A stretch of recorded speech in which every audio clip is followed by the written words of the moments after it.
పెద్ద నోట్ల రద్దు తర్వాత ప్రైవేటు బ్యాంకుల బండారం ఒక్కొక్కటిగా బయటపడుతోంది. యాక్సిస్ బ్యాంకులో నకిలీ ఖాతాలు సృష్టించి కోట్లాది రూపాయలు డిపాజిట్ చేసిన ఇష్యూపై విచారణ కొనసాగుతుండగానే మరో బ్యాంకు భాగోతం ఆదాయ పన్ను శాఖకు చిక్కింది. కోటక్ మహీంద్రా బ్యాంకులో కూడా భారీ స్థాయిలో అక్రమాలు జరిగినట్లు ఐటీ డిపార్ట్మెంట్ గుర్తించింది.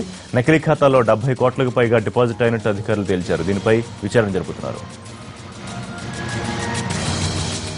నల్లధనాన్ని వైట్ చేసేందుకు సహకరించిన కోల్కతా వ్యాపారవేత్త పారస్మల్ లోథాను ఎన్ఫోర్స్మెంట్ డైరెక్టరేట్ అధికారులు అరెస్ట్ చేశారు. 25 కోట్ల విలువైన పాత కరెన్సీని కొత్త కరెన్సీగా మార్చేందుకు లోథా సహకరించినట్లు ఈడీ గుర్తించింది.